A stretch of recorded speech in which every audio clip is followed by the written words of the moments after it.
Europa nuk mbulohet me vendime gjykatash. Ajo matet me moral. Me apo pa një vendim të gjykatës kushtetuese, Shqipëria nuk mund të ketë një zëvendës kryeministre të pandehur. Ky është thelbi. Gjithçka tjetër është tym procedural për të mbuluar një realitet të rënd, mungesën e standardit moral në qeverisje. Debati sot nuk është vendim i gjiktë. As procedura, as interpretimet juridike që shërbejnë si alibi politike. Debati i vërtet është ky.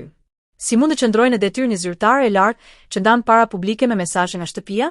Si mund të qëndrojë në detyrë një zëvendës kryeministre që përballet me akuza penale? Në çdo vend normal europian, dorëheqja do të ishte automatike. Jo si dënim, por si akt përgjegjësie. Si respekt për institucionin, për parat publike dhe për qytetarët. Në Shqipëri, përkundrazi, pushteti sillet sikur moralin e ka luks, jo detyrim. Vendimi i gjykatës kushtetuese nuk e pastron këtë histori. Ai thjesht i dha kohë qeverisë. Kohë për të shtyrë përgjegjësinë. Kohë për të relativizuar skandalin. Kohë për të normalizuar të panormalen. Por vulën e korrupsionit nuk e heq asnjë vendim, kur faktet flasin dhe standardi mungon. Edhe më e rëndë është sjellja e vetë gjykatës kushtetuese, e cila në vend që të jetë busull morale e shtetit, shfaqet si amortizator politik. Kur drejtësia fshihet pas teknikave dhe haron thelbin, ajo nuk mbron kushtetutën, por pushtetin.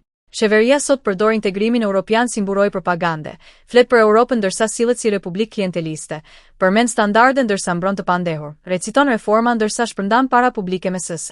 Le ta themi qartë. Europa nuk është slogan. Europa nuk është poster. Europa nuk është justifikim për të mbajtur në pushtet të korruptuarit. Europa është standard. Dhe standardi i parë është morali në qeverisje. Pa moral, ligji kthehet në dekor. Pa moral, drejtësia bëhet procedurë bosh. Pa moral, qeveria është thjesht një administrat që mbron veten. Shqiptarët meritojnë më shumë se kaq. Meritojnë një qeveri që largohet ku njolloset, jo që kapet pas karriges. Meritojnë një drejtësi që flet qartë, jo që hesh me vendime të ftohta. Meritojnë Europën e vërtet, atë të standardit, jo të hipokrizisë.